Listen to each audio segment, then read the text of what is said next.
ಪರಂ ಶಾಂತಿ Kannada YouTube channel ಪರಂ ಶಾಂತಿ ಬೇಹದ್ ಜ್ಞಾನಕ್ಕೆ ಸ್ವಾಗತ. ಮನುಷ್ಯ ಮಾಡುವ ಎಲ್ಲ ಕರ್ಮಗಳು ಆತ್ಮನಲ್ಲಿ ರೆಕಾರ್ಡ್ ಆಗುತ್ತಿವೆ ಅಂದಾಗ, ನಿಷ್ಕಾಮ ಕರ್ಮವನ್ನು ಮಾಡಿದಾಗ ಅವುಗಳು ಆತ್ಮನಲ್ಲಿ ರೆಕಾರ್ಡ್ ಆಗೋದಿಲ್ಲ ಅಂತ ಬಾಪೂಜಿಯವರು ಹೇಳ್ತಾರೆ. ಆದರೆ ಮನುಷ್ಯನ ಕೆಟ್ಟ ಆಲೋಚನೆಗಳಿಂದ ಇಂದು ವಾಯುಮಂಡಲ ಭಾರವಾಗಿ ಪ್ರಕೃತಿಯ 5 ತತ್ವಗಳು ಪ್ರಭಾವಕ್ಕೆ ಒಳಗಾಗಿ ಪ್ರಕೃತಿ ವಿಕೋಪಗಳು ಆಗುತ್ತಿವೆ. ಜನರ ಕಲೆಕ್ಟಿವ್ ಥಿಂಕಿಂಗ್ ಹೇಗಿರುತ್ತದೆಯೋ ಹಾಗೆ ವಾಯುಮಂಡಲ ಸೃಷ್ಟಿಯಾಗುತ್ತದೆ ಎನ್ನುತ್ತಾರೆ ಬಾಪೂಜಿಯವರು. ಜನರಲ್ಲಿ ಈಗ ಪಾಶವಿಕ ಪ್ರವೃತ್ತಿಯು ಹೆಚ್ಚಾಗಿದೆ. ಹೀಗಾಗಿ ಪ್ರಕೃತಿಯು ಕೂಡ ತನ್ನ ಸಂತುಲನವನ್ನು ಕಳೆದುಕೊಂಡಿದೆ. ಸರಿಯಾಗಿ ಮಳೆ ಬೆಳೆಯನ್ನು ನಾವು ಇಂದು ಕಾಣುತ್ತಿಲ್ಲ. ಒಳ್ಳೆಯ ಪುಣ್ಯಾತ್ಮರ ಸಂಖ್ಯೆ ಹೆಚ್ಚಿದಾಗ ಮಾತ್ರ ಪ್ರಕೃತಿಯು ಸರಿಯಾಗಿ ಕೆಲಸ ಮಾಡುತ್ತದೆ. ಮನುಷ್ಯನ ಪ್ರವೃತ್ತಿಯಂತೆ ಪ್ರಕೃತಿ. ಸತ್ಯಯುಗದಲ್ಲಿ ಜನರು ಸಾತ್ವಿಕ ಸ್ವಭಾವದವರಾಗಿದ್ದರು. ಹೀಗಾಗಿ ಆಗ ಪ್ರಕೃತಿ ಕಾಲ ಕಾಲಕ್ಕೆ ಮಳೆ ಬೆಳೆ ಎಲ್ಲವನ್ನು ಸಮೃದ್ಧವಾಗಿ ನೀಡುತ್ತಿತ್ತು. ನಂತರ ಬರಬರುತ್ತಾ ತ್ರೇತಾಯುಗದಲ್ಲಿ ರಜೋಪ್ರಧಾನ ಪ್ರವೃತ್ತಿ, ದ್ವಾಪರದ ಅಂತ್ಯಕ್ಕೆ ಬಂದಾಗ ತಮೋಪ್ರಧಾನತೆ ಬಂದು ಈಗ ಸಂಪೂರ್ಣ ಕಲಿಯುಗ ಘೋರ ತಮೋಪ್ರಧಾನತೆಯಲ್ಲಿ ಮುಳುಗಿಬಿಟ್ಟಿದೆ. ಪ್ರಕೃತಿ ಎಂದರೆ ಪಂಚತತ್ವಗಳು. ಈ ಪಂಚತತ್ವ ದೇಹಧಾರಿಯ ಮನಸ್ಸು ವಿಕಲವಾಗುತ್ತಾ ಹೋಗುತ್ತಿದೆ. ಪ್ರಕೃತಿಯಲ್ಲೂ ಏರುಪೇರು ಕಾಣುತ್ತಿದೆ. ಈಗಲಂತೂ ಭೂಕಂಪ, ಸುನಾಮಿ, ಕೆಟ್ಟ ಕಾಯಿಲೆಗಳು, ಅನೇಕ ಧರ್ಮಗಳು, ಧರ್ಮ ವಿಧರ್ಮಗಳು ಇತ್ಯಾದಿಗಳನ್ನು ನಾವು ಕಾಣುತ್ತಿದ್ದೇವೆ. ಹಾಗಾದರೆ ಈ ತಮೋಪ್ರಧಾನ ವಾಯುಮಂಡಲದಿಂದ ಮುಕ್ತಿ ಹೊಂದುವುದು ಹೇಗೆ? ಇದಕ್ಕೆ ಆತ್ಮನಲ್ಲಿ ಶಕ್ತಿ ಬರಬೇಕು. ಎಲ್ಲ ಆತ್ಮರು ಆತ್ಮಶಕ್ತಿಯನ್ನು ಹೆಚ್ಚಿಸಿಕೊಂಡಾಗ ಮನಸ್ಸು ಶುದ್ಧವಾಗಿ ಒಳ್ಳೆಯ ಸಾತ್ವಿಕತೆ ಬರುತ್ತದೆ. ವಾಯುಮಂಡಲವು ಕೂಡ ಶುದ್ಧವಾಗುತ್ತದೆ. ಒಟ್ಟಿನಲ್ಲಿ ನಾವು ಹೊರಗಿನ ಈ ಕೆಟ್ಟ ವಾಯುಮಂಡಲದ ಪ್ರಭಾವದಿಂದ ದೂರವಾಗಿರಬೇಕು ಎಂದರೆ ನಮ್ಮೊಳಗಿನ ಸ್ವಭಾವವನ್ನು ಮೊದಲು ಬದಲಾಯಿಸಿಕೊಳ್ಳಬೇಕು. ಆತ್ಮಜ್ಞಾನ ಪಡೆದುಕೊಳ್ಳಬೇಕು. ಅದರಿಂದ ಕ್ರಮೇಣ ನಮ್ಮ ಆತ್ಮನಲ್ಲಿ ಶಕ್ತಿ ಬಂದು ಮನಸ್ಸು ಯಾವ ಕೆಟ್ಟ ಪ್ರಭಾವಕ್ಕೂ ಒಳಗಾಗುವುದಿಲ್ಲ. ಆಗ ಒಳ್ಳೆಯ ಆಲೋಚನೆಗಳಿಂದ ನಾವು ನಮ್ಮ ಸುತ್ತಮುತ್ತಲಿನ ವಾಯುಮಂಡಲವನ್ನಾದರೂ ಶುದ್ಧವಾಗಿಡಬಹುದು. ನಂತರ ಕ್ರಮೇಣ ನಮ್ಮ ಪ್ರಭಾವದಿಂದ ಇತರರು ಪ್ರಭಾವಿಗಳಾಗಿ ಹೀಗೆ ಕ್ರಮೇಣ ಇಡೀ ವಾಯುಮಂಡಲ ಶುದ್ಧವಾಗುತ್ತಾ ಹೋಗುತ್ತದೆ. ಎಲ್ಲ ಆತ್ಮಗಳು ಶುದ್ಧರಾಗಬೇಕು. ಆದರೆ ಇದು ಅಷ್ಟು ಸುಲಭವಲ್ಲ.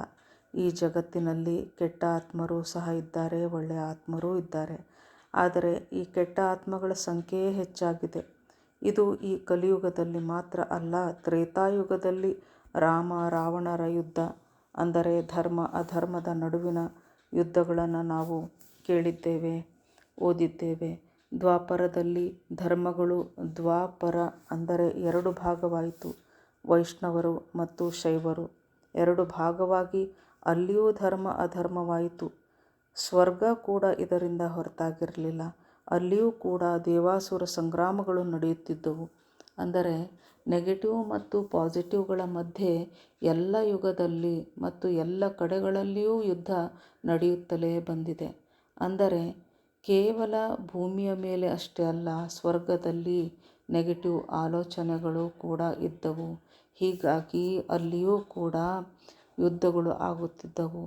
ಭೂಮಿಯ ಮೇಲೂ ಅಧರ್ಮ ಹೆಚ್ಚಾದಾಗ ಬ್ರಹ್ಮ ವಿಷ್ಣು ಶಿವ ಎಲ್ಲರೂ ಕೆಟ್ಟ ಶಕ್ತಿಗಳ ವಿರುದ್ಧ ಯುದ್ಧ ಮಾಡಿ ಮಹಾಪ್ರಳಯಗಳು ಆಗಿ ಭೂಮಿಯ ಮೇಲೆ ಮತ್ತೆ ಹೊಸ ಸುಂದರ ಯುಗದ ಆರಂಭವಾಗುತ್ತಿತ್ತು. ಆದರೆ ಈಗ ಪ್ರಳಯದ ಮಾತೇ ಇಲ್ಲ. ಈಗ ಮಹಾಪರಿವರ್ತನೆ ಆಗಲಿದೆ. ಬೇಹದ್ನ ತಂದೆಯೇ ಬಂದು ಈಗ ಮಹಾವಿಶ್ವ ಪರಿವರ್ತನೆಯನ್ನು ಮಾಡಲಿದ್ದಾನೆ. ಆದರೆ ಭಗವಂತನು ಈ ವಿಶ್ವ ಪರಿವರ್ತನೆಗೆ 108 ಬೀಜರೂಪ ಆತ್ಮಗಳಿಗಾಗಿ ಅವರನ್ನು ನಿಮಿತ್ತರನ್ನಾಗಿ ಮಾಡಿ ಅವರಿಂದ ಯೋಗ ಧ್ಯಾನವನ್ನು ಮಾಡಿಸಿ ಪರಮಪ್ರಕಾಶವನ್ನು ಇಳಿಸಲು ಆತ್ಮಗಳಿಗೆ ಜ್ಞಾನವನ್ನು ನೀಡುತ್ತಿದ್ದಾನೆ. ಮೇಲಿನಿಂದ ಪರಮಪ್ರಕಾಶವು ಇಳಿದಾಗ ಈ ಭೂಮಿ ಅಷ್ಟೇ ಅಲ್ಲ, ಸಂಪೂರ್ಣ ಮಲ್ಟಿವರ್ಸ್ ಪರಿಶುದ್ಧವಾಗಲಿದೆ. ಪರಮಪ್ರಕಾಶದಲ್ಲಿ ಮುಳುಗಿ ಹೋಗಿ ಅಮರಲೋಕವಾಗಲಿದೆ. ಮನುಷ್ಯ ತಾನು ಪ್ರಾಣ ಬಿಟ್ಟಾಗ ಅವನ ದೇಹದಲ್ಲಿ ಪಂಚ ತತ್ವಗಳಿವೆ. ಆ ತತ್ವಗಳಲ್ಲಿ 2 ತತ್ವ ಅಂದರೆ ಮಣ್ಣು ಮತ್ತು ನೀರು ಇಲ್ಲಿಯೇ ಮಣ್ಣಿನಲ್ಲಿ ಲೀನವಾಗಿ ಬಿಡುತ್ತದೆ. ಆಕಾಶ ತತ್ವ ಹಾಗೂ ವಾಯು ಮತ್ತು ಅಗ್ನಿ ತತ್ವದಲ್ಲಿ ಆತ್ಮ ಮೇಲೆ ಹೋಗುತ್ತದೆ. ಆತ್ಮದ ವಾಯು ತತ್ವದಲ್ಲಿ ಅದರ ಕೆಟ್ಟ ಆಲೋಚನೆಗಳು ನಶಿಸಿ ಹೋಗಿರುವುದಿಲ್ಲ. ಮೇಲೆ ಹೋಗಿ ಅದು ಇನ್ನೂ ಹೆಚ್ಚಿನ ನೆಗೆಟಿವ್ ಕೆಲಸವನ್ನು ಮಾಡುತ್ತದೆ. ಒಟ್ಟಿನಲ್ಲಿ ಅಲ್ಲಿ ಶಕ್ತಿ ದುಪ್ಪಟ್ಟಾಗುತ್ತಾ ಹೋಗುತ್ತದೆ. ದುಪ್ಪಟ್ಟಲ್ಲ, 1,00,000 ಪಟ್ಟು ಹೆಚ್ಚಾಗುತ್ತದೆ ಎನ್ನುತ್ತಾರೆ ಬಾಪೂಜಿಯವರು. ಕಾರಣ ಆತ್ಮದ ಮೇಲಿನ ಭಾರ ಕಡಿಮೆಯಾಯಿತು. 2 ತತ್ವ ಹೋಗಿ ಆತ್ಮದಲ್ಲಿ ಈಗ ಕೇವಲ 3 ತತ್ವ ಉಳಿದುಕೊಂಡಿತು. ಅದರ ಶಕ್ತಿ ಇನ್ನೂ ಹೆಚ್ಚಾಯಿತು. ಕೆಟ್ಟ ಆತ್ಮವಾದರೆ ಅದು ಪ್ರಾಣ ಬಿಟ್ಟ ಮೇಲೆ ಕೆಟ್ಟದ್ದನ್ನೇ ಮಾಡುತ್ತದೆ. ಹಾಗಾದರೆ ಪ್ರಾಣ ಬಿಟ್ಟ ಮೇಲೆ ಕೆಟ್ಟ ಆತ್ಮಗಳು ಹೇಗೆ ಬದಲಾಗಲು ಸಾಧ್ಯ? ಅದಕ್ಕೆ ಬಾಪೂಜಿಯವರು ಹೇಳ್ತಾರೆ, ನಾವು ಜ್ಞಾನವನ್ನು ಎಲ್ಲರಿಗೂ ನೀಡಬೇಕು. ಅವ್ಯಕ್ತ ಸ್ವರೂಪದಲ್ಲಿದ್ದು ಎಲ್ಲರಿಗೂ ಜ್ಞಾನ ನೀಡಿದಾಗ ಅದು ಮೇಲಿರುವ ಆತ್ಮಗಳಿಗೂ ಕೂಡ ಕೇಳಿಸುತ್ತದೆ.